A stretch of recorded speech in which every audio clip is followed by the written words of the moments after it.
एक चीज है, किसी ने बार बार लिखी है कि आप स्टेज के माध्यम से, मीटिंग्स के माध्यम से कहते हैं हमारे इथिक्स हैं, वैल्यूज है, प्रिंसिपल है।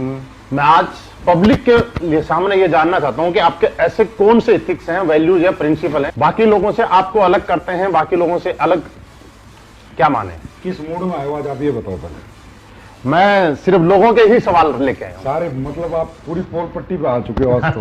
हाँ? मौका कभी कभी मिलता है।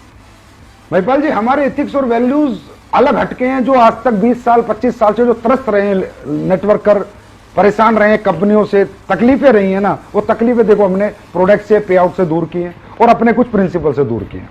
जैसे मैं एक पहला प्रिंसिपल बताता हूं। आप कई कंपनियों में देखोगे पूरा स्ट्रक्चर का स्ट्रक्चर शिफ्ट हो जाता है एक सीनियर अपलाइन के कहने से। कंपनी का एक टॉप अपलाइन जिसका धंधा सबसे ज्यादा आता है, वो डायरेक्टर को आता है, जाके डराता है, ये बंदे का धंधा इधर कर दो। डायरेक्टर कहता है भाई साहब हाँ, क्योंकि तुम्हारे धंधा सबसे ज्यादा आता है, तुम्हारे सलूट हम कर देंगे। इधर ऐसा नहीं चलता।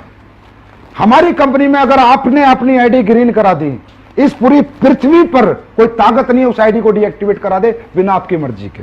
आपका मर्जी नहीं, मेल नहीं चलती, आपका स्टैंप पेपर होता है, 100 रुपए का नोटरी होके आपका साइन मैच होता है कि ये आदमी जो एक्टिवेट करा रहा है यही है, कोई और है। एक आईडी की मैं ताकत बता रहा हूं। एक आईडी नहीं है, एक आदमी का फ्यूचर है सर, यहाँ कैरियर है। ऐसे तो कल को कोई भी लीडर घमंड में आके किसी को लड़ाई हो जाए तो किसी को भी बर्बाद कर देगा, तो वो बर्बाद हमारे यहाँ कोई लीडर किसी को नहीं कर सकता। कोई शिफ्टिंग नहीं कर सकता, क्रॉस लाइनिंग यहां पर नहीं होती।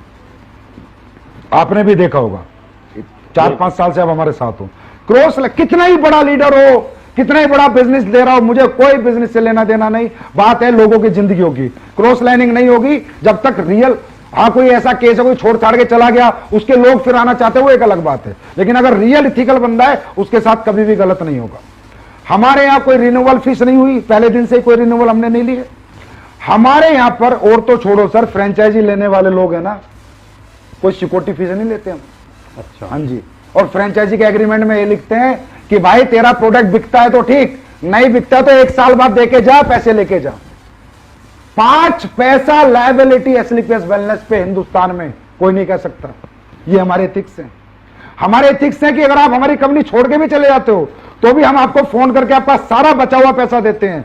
अगर आप टूर पे, तो अगर मान लो आप छोड़ के चले गए, हम तो आपको टूर पे नहीं लेके जाएंगे, लेकिन टूर का पैसा देंगे आपको बुला के। भाई साहब आप चले गए, आपको हमारी कंपनी अच्छी नहीं लग रही, आप दूसरी कंपनी में चले गए, भाई साहब आपने हमारे यहाँ जो मेहनत करी है ना, आप अपना मेहनताना लेके जाओ, कोई बात नहीं, आप चले गए, आपका हमारे साथ दिल नहीं लग रहा, पर हम आपका हक का पैसा कभी नहीं खाएंगे। ये एसलीपीएस है सर, ये एथिक्स है, ये प्रिंसिपल है, ये वैल्यूज है हमारी, जिनके साथ कोई कॉम्प्रोमाइज नहीं होता। आपको पता है आप कंपनी के टॉप अचीवर हो, क्या रियली आपने कभी प्रयास किया किसी की क्रॉस लाइनिंग कराने का? नहीं कभी किया मन में? क्योंकि आपको पता हो ही नहीं सकता। तो आपने तो खैर, आप तो बहुत अच्छे आदमी, आप तो कर ही नहीं सकते, लेकिन और बहुत लीडरों ने प्रयास किया, लेकिन उन्हें रास्ते में नेगेटिव रिजल्ट। नहीं हो सकता भाई। अगर किसी के 2 लाख चल गए और वो भैंस भी चलाएगा ना, तो भी हमारे यहां से चेक जाता है। और कंपनियों में क्या होता है, लीडर आते हैं आगे बोलते हैं सर वो तो भैंस चला रहा, उसके 2 लाख चल रहे, पैसे आ रहे, इसकी आईडी बंद करो, इसको ऐसे करो। हम बोलते हैं भाई जब वो आया था ना तो तुमने यही कहा था कि अगर तेरे 2 लाख चल गए तो तेरी जिंदगी बदल जाएगी। अब बेचारे की बदल गई तो यार तुम्हें क्या तकलीफ है? तो दोस्तों निश्चिंत रहो, आपकी आईडी आपकी है, इसे कोई भी हिला नहीं।